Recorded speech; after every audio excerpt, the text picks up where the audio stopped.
Anyway, where do I begin? I want to start by asking you all a question. Do you believe in miracles? Because I never fully understood them until one altered the course of my life. It began with a single decision. A Sunday lunch I nearly didn't go to, a seat beside a stranger who would later become my husband. That decision took me from Marbella, the place I had called home, all the way to Miami to build a life with him. And by what I can only describe as a miracle, it placed me within minutes of one of the very few hospitals in the world with the expertise to treat the condition I didn't yet know I had. The doctors even asked me, "How did you get here?" Because cases like mine are so rare, most people never reach the specialists capable of treating them. And the truth is, there is no logical explanation for how precisely life positioned me before everything changed. A yes that felt extraordinary at the time would go on to become far more significant than I could have ever imagined. A decision I made for love would end up saving my life. I had no warning, no sense that anything was wrong, because a few months after we were married, during a simple set of exercises I had done 1,000 times before, something ruptured within my spine. They discovered a cluster of veins had wrapped themselves inside my spinal cord, had violently burst, sending blood up to my brain. A rare malformation that had existed silently my entire life, waiting. I shouldn't be standing here today. In fact, I shouldn't be standing at all. The doctors had warned me that I might never walk again. I had pushed my body through everything: pressure, loss, exhaustion, the rigors of life, the pressure so many of us silently carry, and I believed strength meant enduring all of it, and yet it wasn't any of those things that brought me down. Everything that I had built my identity around began to fall away, not only physically, but emotionally and psychologically. Because when your body stops responding, you do not just lose movement, you lose certainty. And when certainty disappears, you begin to realize how much of your life was built on the assumption that you were always in control. And the moment those things disappeared, so did the version of strength I thought I could rely on. Because the truth is, we do not really know what holds us until everything we depend on is stripped away. And I know I'm not the only person in this room who has felt that, because not all breaking points look like surgery. Some look like pressure, responsibility, expectations nobody else sees. You could be leading a company, a country, or a family, and still feel something inside you quietly collapsing. There are moments where everything still appears fine from the outside, but internally, you are carrying more than anyone realizes. Because people can become incredibly skilled at performing strength while privately falling apart. We are all one unexpected moment away from a completely different life. The question is not whether life will change us. The question is who we become when it does. Because when I reached the limit of what I could control, I realized I had a choice. I could fall into fear, or I could anchor it into something deeper, something more stable. And it was in the loss of control that something finally became clear to me. A miracle is not always a thing that removes the difficulty. Sometimes it is a thing that positions you to survive it. While I was recovering, there were moments I questioned everything, not only my body, but my life, who I was, what truly mattered, what I had been chasing.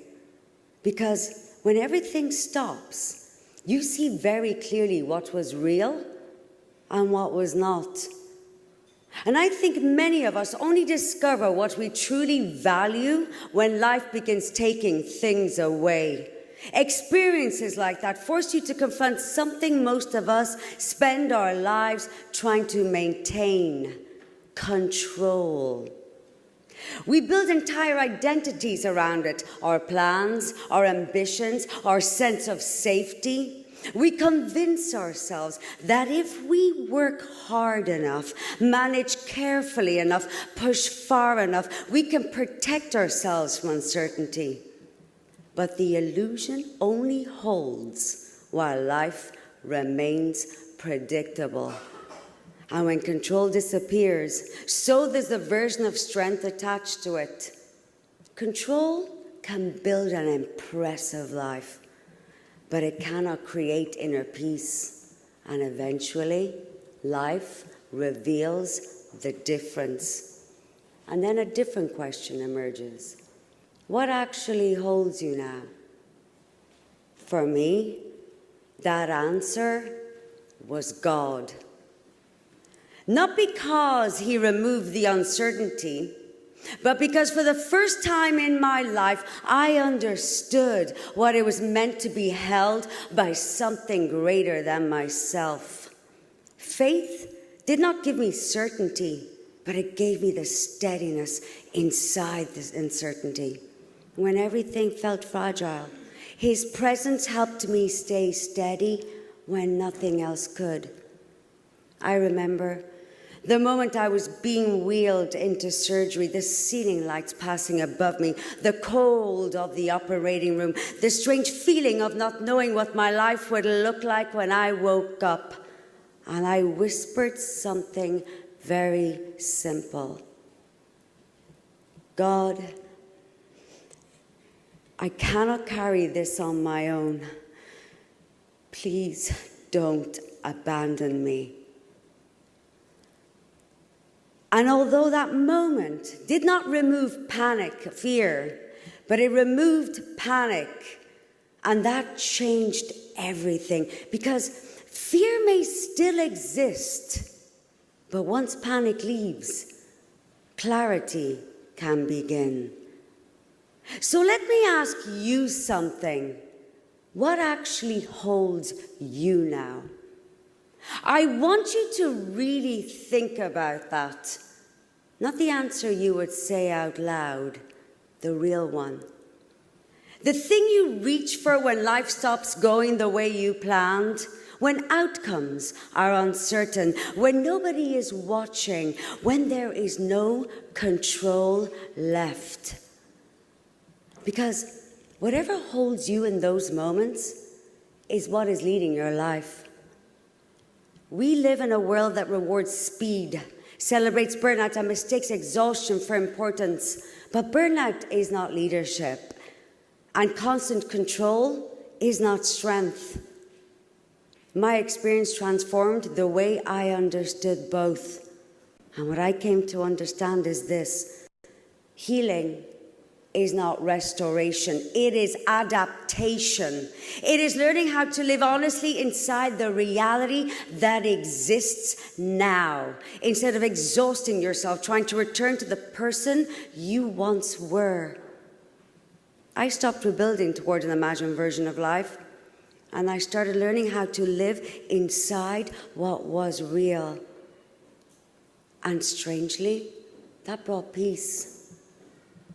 Not because life became easy again, but because I was no longer fighting reality every moment of the day. Sometimes the collapse is not the tragedy. It is the interruption that forces you to finally see what your soul already knew. I am wiser now.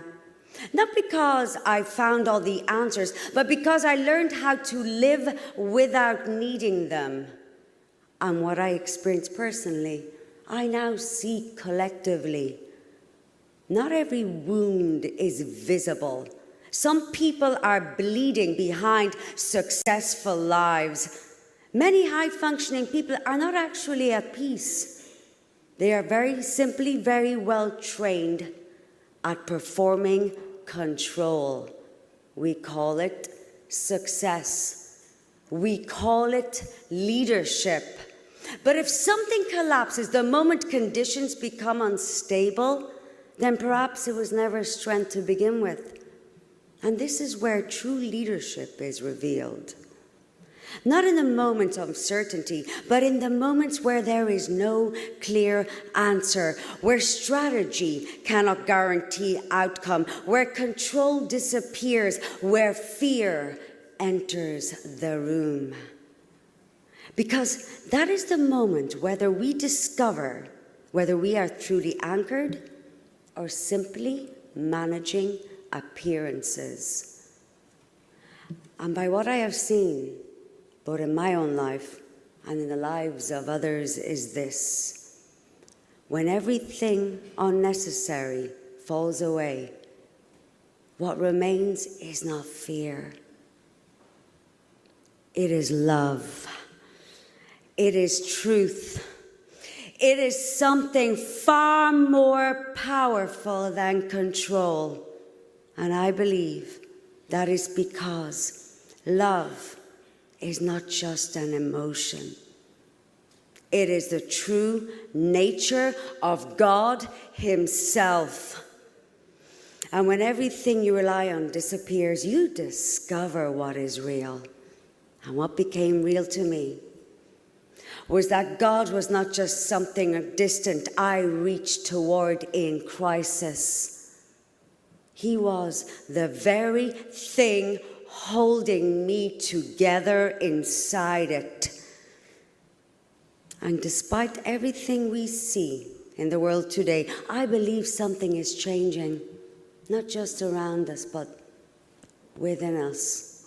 Yes, the world feels loud right now. There is division, there is confusion, but beneath all of that, people are beginning to see more clearly, to question what is not real, to walk away from what no longer aligns. We are returning to what actually matters. And from everything I have lived, this is what I know. The real miracle is not surviving pain. It is becoming someone deeper because of it. When your truth is rooted in faith, it shapes how you lead, how you live, and how you show up in the world. This woman, I was, before this experience, would not recognize the woman standing here today. Because when a woman transforms pain into wisdom, fear into faith, and survival into something greater than herself, she does not just change her own life. She changes the people around her. And often, far more than she realizes, she changes the world around her too. Thank you very much, and may God bless you.